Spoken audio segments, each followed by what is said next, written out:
Welcome to my presentation. প্রিয় শিক্ষার্থীরা, আজকের ক্লাসে তোমাদেরকে স্বাগতম জানাচ্ছি।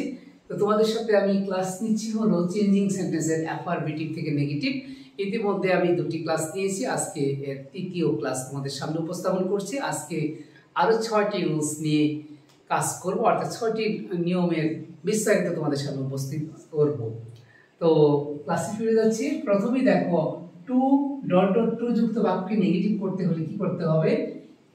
টু এর পরিবর্তে হবে সো, তারপর টু এর পরের অংশ বসবে, তারপর যে টুটা থাকবে এই টু এর পরিবর্তে হবে দ্যাট, তারপর প্রথম সাবজেক্ট আবার কি বসবে, অর্থাৎ রিপিট হবে। প্রেজেন্ট টেন্স হলে ক্যান নট, পাস্ট টেন্স হলে হবে কি কুড নট, তারপর টু এর পরের অংশ আবার বসবে।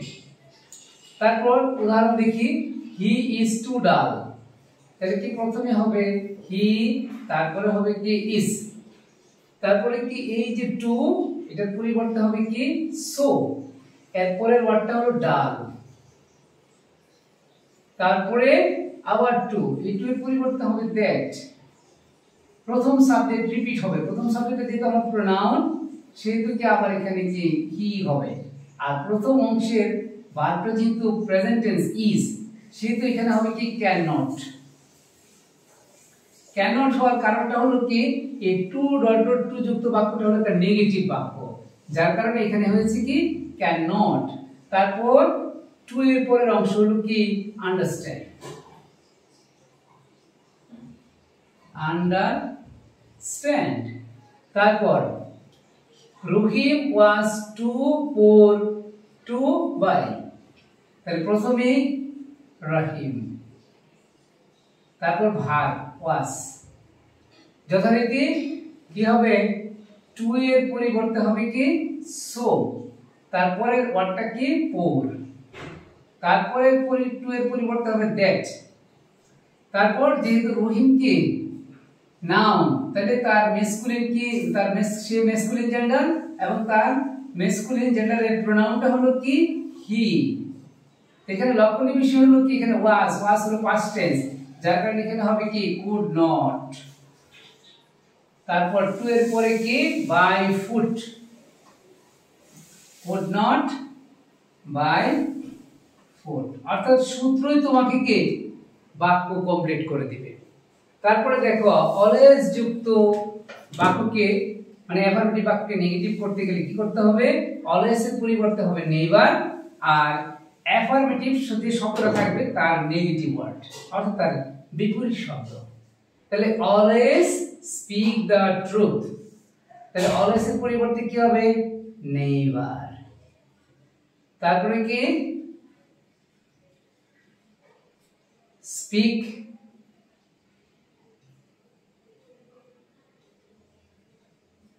দ্য ট্রু, এর সত্য, তাহলে কি হবে মিথ্যা, never speak the lie.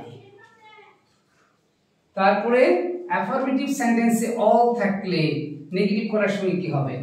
All এর পরিবর্তে নো, তারপর ওই অ্যাফারমেটিভ বাক্যে ভার্ব অথবা অ্যাডজেক্টিভ এর বিপরীত শব্দ বসবে। তাহলে কি all rich man comes here, তাহলে অল এর পরিবর্তে no, rich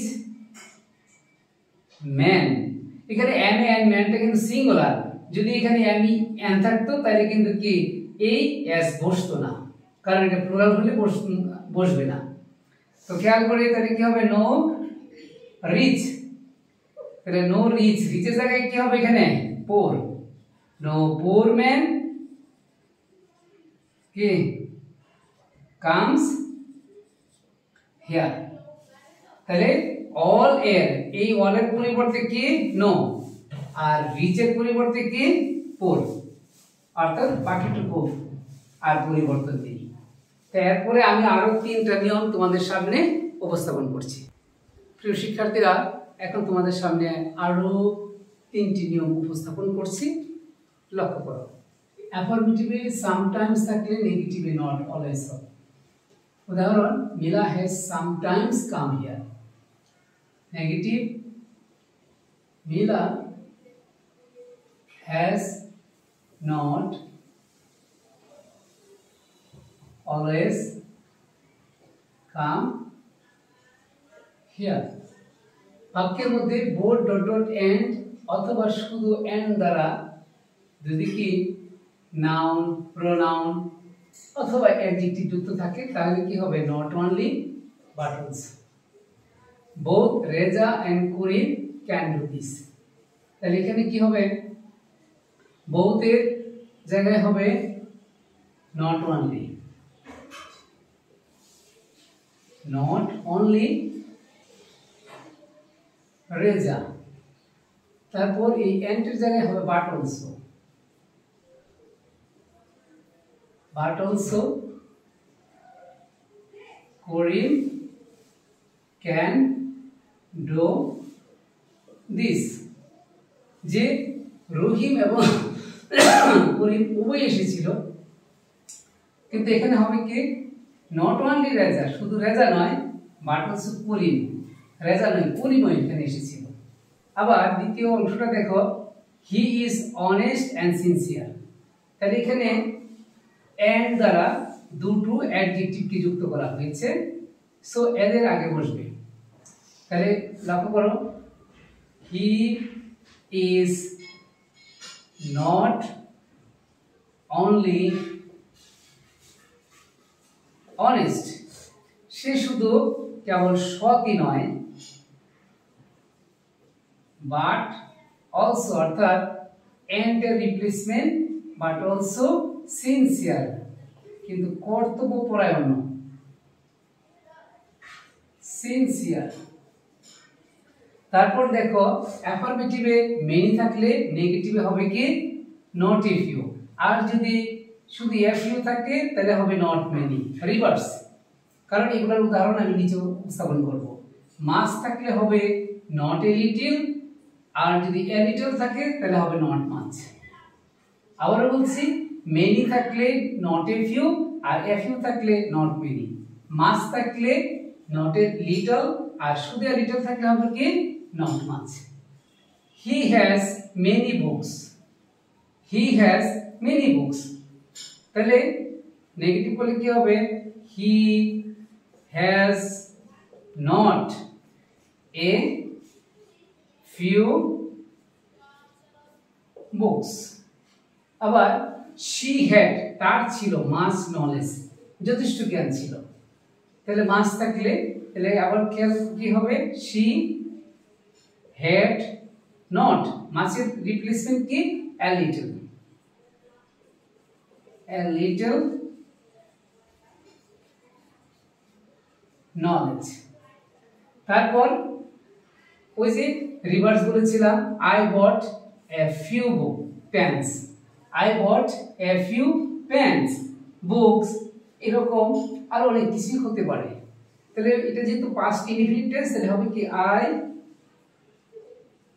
did not buy, I did not buy, কি হবে? a few এর রিপ্লেসমেন্ট কি many, তাহলে কি I did not buy many pens। আবার there is a little water in the glass, a little, তাহলে কি হবে? there is not, a little replacement কি much, there is not much water in the glass।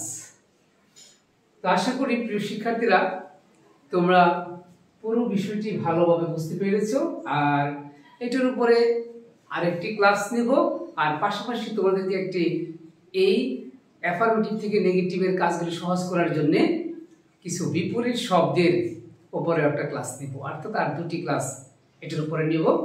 ধন্যবাদ সবাইকে, এবং পরবর্তী class নিয়ে খুব শীঘ্রই তোমাদের সামনে হাজির হব। আল্লাহ হাফেজ।